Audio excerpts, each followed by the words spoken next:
If your event is in a different venue, it's not the same as last year. If your event is adding RFID or cashless payment systems, it's not the same as last year. If your event wants to open up Wi-Fi to some of the fans, it's not the same as last year.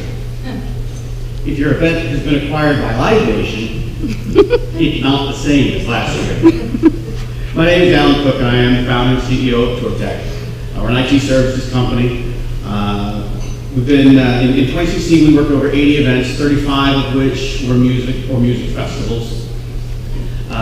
We've been focused on the event business since 2008, and I've seen a lot of things change since then.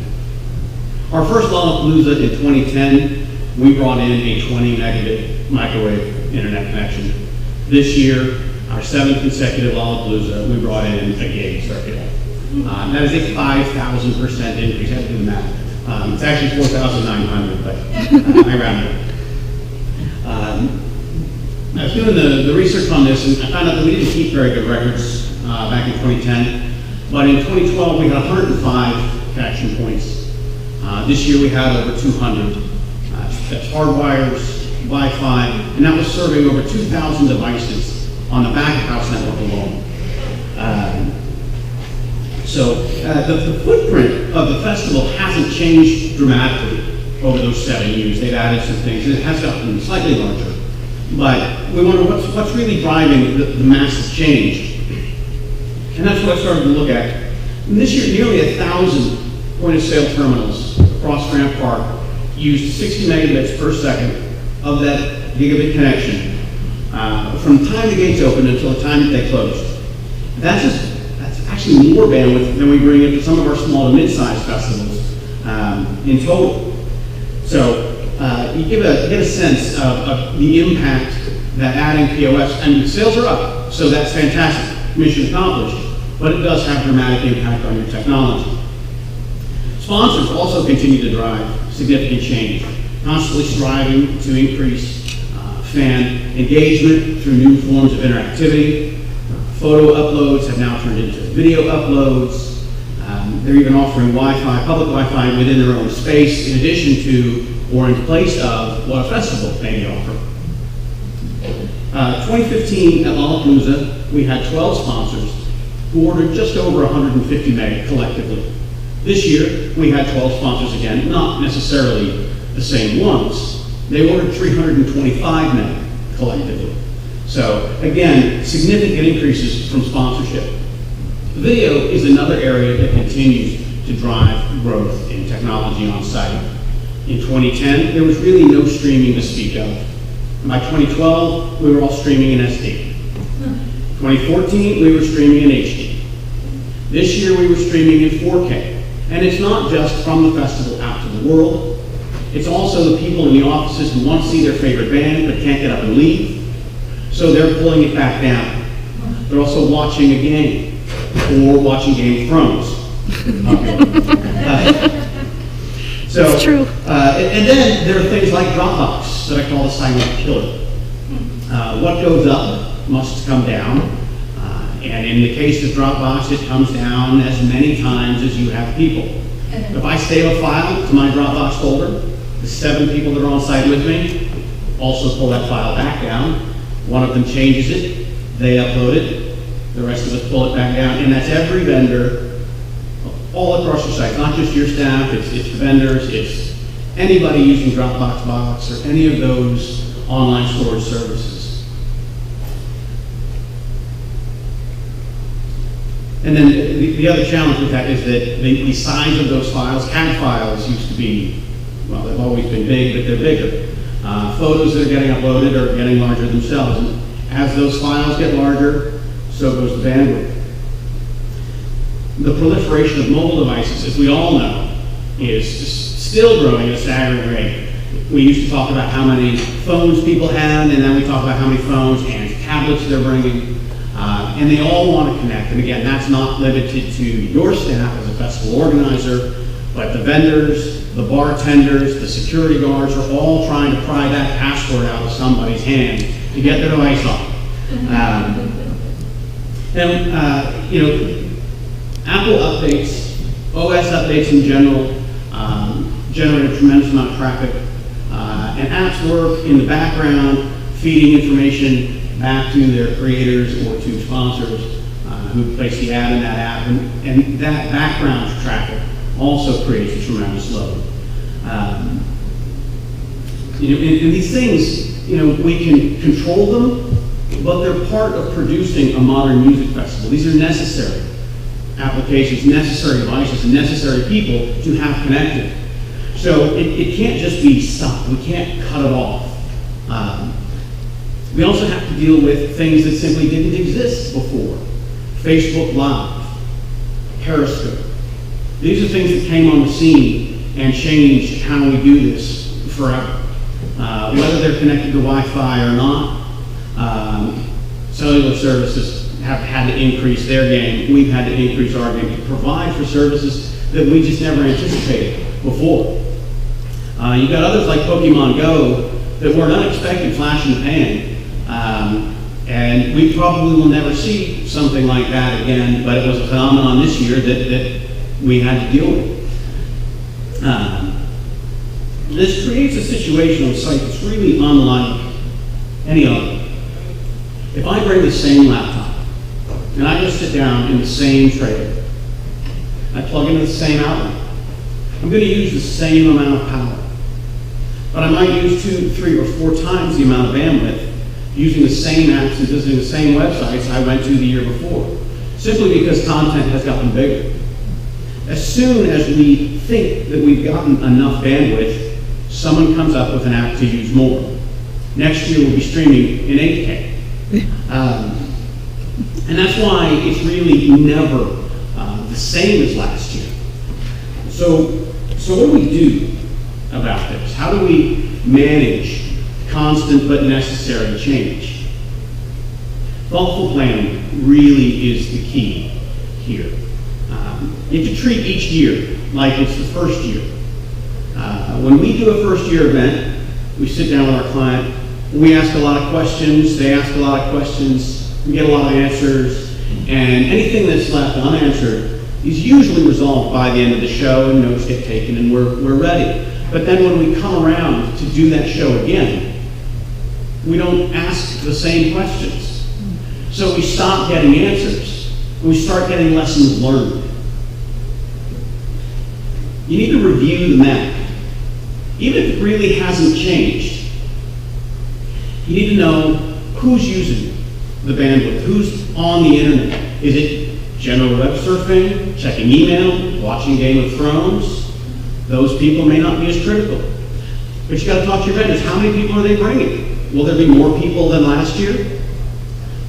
Video teams and social media teams are 2 areas that we've seen tremendous team growth in, where it might have been a social media person that turned into 2, 5, and 10 social media people. Made in America brings an entire trailer full of social media folks, and they attack it. The video teams have gotten larger as well, the content teams associated with them, going from 1 trailer to 2 trailers. There's really a lot of physical growth within teams that are driving changes in technology. You need to know if they're uploading content or downloading content, and the directionality of that is important. We need to know if it's a revenue generating area. Identifying these critical areas of the festival help us determine how best to serve those clients. And it's not always the revenue generating areas or the obvious ones that we consider to be critical. You might have a sponsor or a partner who you have a long relationship with and they need or deserve special treatment or attention. Maybe they paid for it, maybe it was remembered early or not, but it has to happen. Maybe the CEO's brother is at the show and has a tent that needs Wi-Fi. None of us are really concerned about it until he doesn't have it, and then it's everyone's problem, right? So I'm not the only one. Okay. And these things are important to help us build a backbone, right? We need to know how much bandwidth we need to get to specific areas. We have that gig, but we can't let everyone just run free. We have to make sure that particularly that sponsors who are paying for a specified amount of bandwidth are getting a specified amount of bandwidth. I don't know if anyone's ever dealt with an angry sponsor, but it's not, it's not pleasant. And we do that, we choose the right technology to get that there. Is it wired or wireless? Are we going to run fiber or copper? If it's wireless, will we use licensed or unlicensed frequencies? And each of those has a pro and a con to it. There's limitations in terms of speed and deliverability in those technologies, as well as the supporting hardware that goes along with it. And if the requirement is different than the expectation we set when we were planning, then we have to change. Right? And changing midstream, rebuilding that core infrastructure slows the deployment and can lead to diminished show day experience. As the gates were opening at Lollapalooza this year, we were told that we needed to do a final wristband sync to those 1,000 tablets.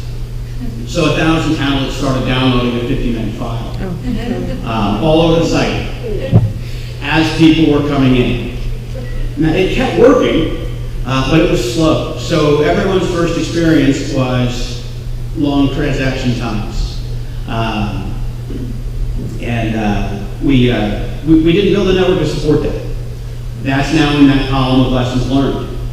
We do that sync an hour or two before doors to give it time to finish up, make sure that the bars and the merge stands are ready for that first crush of people. There's external influences as well. We use a lot of microwave ISPs to provide that primary connection to the internet. And from year to year, they experience infrastructure upgrades and changes. Buildings, billboards, signs get constructed and make easy shots hard or possible shots simply impossible. They no longer have line of sight to the event. They can oversubscribe themselves. If we got 100 meg from someone for your festival year one, and we need to increase that to 2, they may not have it to give. So it's important that we identify that increase as early as possible to make sure that everyone that we're counting on can do the thing that we're counting on them to do. Mergers and acquisitions, particularly in the cable industry right now, are also changing the availability of services. Increasing the pricing, and in some cases eliminating services, temporary services that we used to get are now contract or term-based services. And that has a dramatic impact on the bottom line. Indoor venues are not exempt from this either. Infrastructure upgrades, changing the availability of services, new staff, new vendor relationships, mean that change things that you were able to get one year, you might not be able to get the next year. Union rules also change in venues. Things that you were able to do before, you either need to go to a union stagehand to have done. Times when you were working directly with the venue, you're now working through a partner like PSAV.